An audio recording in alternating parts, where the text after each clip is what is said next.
I had no idea you'd been hoarding like that. Besides, we're a married couple. There's no reason I shouldn't use our shared assets. That's right. It's worse to hide it. While looking down on me, my husband and mother-in-law kept talking as they pleased. I was so disgusted with them, I decided to confront them with reality. Sigh. By the way, have you checked the name of the passbook? Huh? My name is Lillian, and I'm turning 42 this year. I've been married for 17 years, and before that, I worked at a company. After getting married, I quit my job and started working part-time at a local supermarket. I met my husband, Easton, at work, and at the time, I thought he was an ordinary and kind man. That changed about 6 months after we got married. One day, while preparing dinner, my mother-in-law suddenly visited our house without any notice. My husband hadn't come home from work yet, and I thought there might be some urgent matter, so I let her in. As soon as she saw the living room, she let out a big sigh. Lillian, you've been idly watching TV until this hour. My son Easton is still working hard, sweating at his job. Don't you feel sorry? Yes? I did have the TV on, but until a moment ago, I'd been preparing dinner in the kitchen. You might say I'm lazing around, but I finished my housework by morning, and I've just returned from shopping after my part-time job. Feeling irritated inside, but thinking I've done my part, I replied, I'm sorry, to my mother-in-law. She ostentatiously snorted, went into the kitchen, and started to find fault with dinner too. Oh dear, is this all we have for dinner today? Poor Easton, working so hard. I've planned for curry and salad today. The salad is in the fridge. How could you let Easton eat such a half-baked meal? I wonder what you've learned at home. Insulted not just about me, but also about my parents, I finally lost it and asked a bit harshly, Didn't you need something? Then my mother-in-law opened her eyes wide. Oh my, don't get so mad just because I looked at the dinner. She pouted her lips conspicuously and sat heavily on the sofa to watch TV. What do you need? It's not what do you need. Don't you think you should offer something to your mother-in-law who has kindly visited? Excuse me? You're such an inconsiderate person, not even serving tea. Poor Easton. She kept repeating, poor Easton. So I served her tea, but she complained about everything, including the taste of the tea, saying it was cheap. Back then, I was young and was avoiding arguing with my husband's mother, wondering if I should be considerate to her. However, taking advantage of the fact that neither my husband nor I said anything, my mother-in-law began to frequently visit our home, constantly complaining that I wasn't cleaning properly, that I was always lazy, and that I lacked discipline. After being constantly criticized at every turn, I was truly at my wit's end and decided to consult my husband about his mother. Hey, could you ask your mom to reduce the number of times she comes to our house? Why? Is it that much of a bother when mom comes over? You've seen it, haven't you? No matter how much I work on the house or cooking, your mom keeps complaining about me. Well, that's because mom wants you, Lillian, to work harder so she gets tough. I'm doing my best, but if she comes over without notice, I can't even prepare dinner properly. If you're bothered, say it yourself. But don't forget that mom cares about us too. Throughout, my husband was like this. He never really worried about what I was saying. No matter how much effort I put into cleaning the house or studying cooking, my mother-in-law would nitpick and never praised me. Once the vegetables my mother-in-law brought were clearly close to their expiration date, so I used them for dinner. Then, my mother-in-law sighed conspicuously to serve such withered vegetables to her husband and his mother. I finally realized that she just wanted to bully her daughter-in-law. Being persistently criticized, I consulted my father-in-law. When I told him that it was hard to prepare meals for the mother-in-law and that it was a problem to be visited many times without notice, he seemed not to know she was coming to our house and apologized to me politely. I thought she was going out to dinner with friends. I didn't think she was bothering you, Lillian. I'm sorry. No, it's not something for you to apologize for. She's often out and about, so I've been giving her money for meals. But she hasn't been taking it, has she? Unfortunately, no. I'm really sorry. My father-in-law apologized to me again and again throughout our conversation. He promised to speak sternly to my mother-in-law, and I didn't say anything more about her attitude, thinking that was enough. I thought I could finally relax, but then I received a phone call filled with scoldings from my mother-in-law. Hello? You're really uncouth, tattling to my husband like that? What? I've been going out of my way to check on you, and I didn't expect you to repay my kindness with such ingratitude.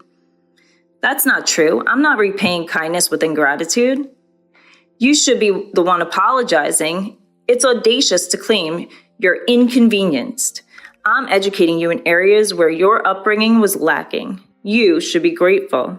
I understand what you're saying, but it is inconvenient when you show up without notice. Should a mother need to make an appointment to visit her own son's house? My parents wouldn't do that. How brazen you are. As a daughter-in-law, you should adapt to the rules of your husband's family. No matter what I said, she got increasingly heated and eventually started yelling so loud that I couldn't understand her, and then she hung up. I suspected she called during my father-in-law's absence, so I hesitated to consult him again, as it seemed like it would only lead to more of the same. Although the frequency diminished slightly, my mother-in-law did not stop visiting our home. My husband was in good spirits as he complained about work to my mother-in-law and received her sympathy, so it didn't look like he'd be persuading her to stop visiting anytime soon. Seeing his attitude, my mother-in-law became even more cheerful, and they both began to blame me. Lillian, you don't show enough respect to Mom. That's right, Easton, tell her more. I'm only getting a small allowance, even though I'm the one earning the money.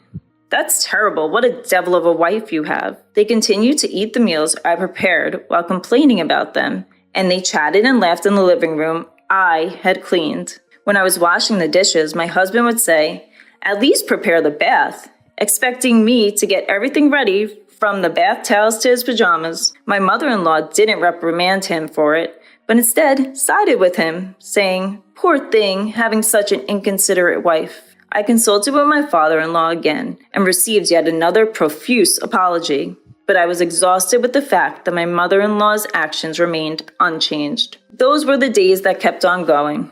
One day, I noticed that a necklace handed down to me by my own mother was missing.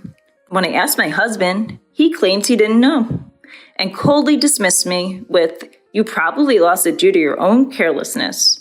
It was supposed to be in my drawer." The truth came out when my mother-in-law visited our home again during dinner time. Mother-in-law, that necklace, oh dear, it's quite disgraceful to desire something someone else is wearing. What my mother-in-law had around her neck was undoubtedly the necklace I lost. It had a unique, unusual design with a peculiar ornament, and there was no way I could mistake it.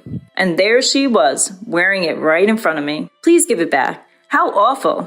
Are you accusing me of stealing from you? It's not only desiring someone else's belongings, but also calling them a criminal that reveals your upbringing. With a triumphant smile, my mother-in-law provoked me until I couldn't hold back and reached for her necklace. Then my mother-in-law purposefully screamed, and just then my husband, who had returned home earlier than usual, opened the front door. Seeing me, he pushed me hard. I crashed into the wall and crouched down on the spot. Looking down at me, my husband, while holding my mother-in-law's shoulder, started accusing me. Just like Mom said, "You've been bullying her while I'm not here, haven't you?" "That's right, Easton. Lillian is really terrible. I just wanted to get along." "No, listen. The necklace your mother is wearing is the one I said I lost. I don't want to hear any excuses. Mom, let's eat out tonight. You better reflect on your actions." Such a sweet boy. Easton really is a good son. With that, my husband left with my mother-in-law. At that moment, the shock of not being able to get my necklace back, along with the anger towards my husband for siding with my mother-in-law without even listening to me, made my pent-up frustrations explode, and I decided to take revenge. That same day, I had yet another talk with my father-in-law. While apologizing to me, my father-in-law listened attentively to my story. And I found out that he was also fed up with my mother-in-law's outrageous behavior. Hearing this, I decided to set up a plan. And then again, when my mother-in-law came to her house without learning her lesson, as usual, she was flaunting the necklace, enjoying my reaction. I deliberately told her, "I forgot to buy something. Could you look after the house for a bit?" Normally, she would have retorted with something like, "How dare you ask me to do something?" But this time, she smiled sweetly and said, "Of course." Why don't you take your time? You're always busy with housework. Thank you. I'll be back in about 30 minutes. With that, I left my mother-in-law at home and went out. Alone in the supermarket parking lot, I held my pounding heart, as if testing the malice of those close to me. If I could get definitive evidence, I could take my revenge. But part of me also hoped that my mother-in-law and husband would reflect on their actions and change. Then, exactly 30 minutes later, I returned home. What I saw when I returned with shopping bags was my mother-in-law in the living room, messily eating dinner with my husband. Oh, you were late, so we started without you. Today's dinner was more plain than usual. Don't you feel sorry for Mom? But I asked mother-in-law to watch the house because I forgot to buy something. No more excuses. Be careful next time. Seeing my husband act even more arrogant because of my mother-in-law's presence, I couldn't help but sigh. Looking at the pot, with only bits of vegetables left, I felt more disgusted than angry at my husband, who didn't even think to leave some food for me. I guess there's no future where these two will reflect on their actions. After cleaning up dinner, I checked what happened to the trap after my mother-in-law left. As expected, it seemed like the trap had been set off. Seeing it, my husband's smirk, mocking me, looked uglier than ever. His triumphant smile was just like my mother-in-law showing off the necklace, and I couldn't help but laugh. And the day of revenge came sooner than I thought. On my husband's day off, he and my mother-in-law called me to the living room. Seeing the two of them in high spirits, I sat across from them, pretending to know nothing. Hey, why didn't you tell us? What are you talking about? About the bank book. If you had that much money, you could have told us. Now you can show filial piety to Mom, too. I don't understand what you're talking about. Don't play dumb. We're talking about your bank book. Oh, I managed to say. Without showing any signs of panic, I must have been a bit suspicious, but the two of them happily started laying out the estimate papers for a single family house on the table. Mom and Dad, you and me, we bought a new 2-family house. Bought? What do you mean? You're slow to catch on, aren't you? We're saying we made a contract with the money from your bank book. Buying it all at once means no interest and it's smoother, right? Hold on. Why are you moving forward with this without me? Lillian, you really do hate me, don't you? That's why you're saying you don't want to live together. Hey, cut it out. You're being rude to Mom. Who's being rude? It's far more disrespectful for you two to use my money without my permission. You're the ones, huh? People with bad upbringing really have bad mouths. I struggled to suppress a laugh at the two of them, who were saying whatever they wanted. There was a part of me that was amazed at how terrible I had become, but my resolve to take revenge never wavered, because it was these two who had made me this way. We found a perfect newly built property for sale, so we've already signed the contract. No matter what you say, it's too late now. Anyway, I didn't know you were saving up that much. Besides, we're married, so there's no reason for you to complain about using our shared property. That's right, it's worse to hide it. By the way, did you check the name on the bank book? Huh? The two of them froze at my words. Seeing that, I finally couldn't hold back and burst into laughter. The two of them peered at the name on the bank book and then looked at me with faces drained of blood. What the hell is this? It's exactly what you're seeing. Why is it our person's name? I never said it was my bank book. So what does that mean? You stole Dad's bank book? You thief. Who's the thief? You went out of your way to pry open a locked drawer and took it. But you were hiding it so carefully. Oh, so it's okay to steal things that your daughter-in-law treasures? I guess that's how you were raised, mother-in-law. Don't talk back to Mom. You should watch your mouth. Do you know why father-in-law gave this to me? Why, you say? I heard from father-in-law about the reason mother-in-law has been spending so much money lately. You two took a vacation while taking time off from work, didn't you?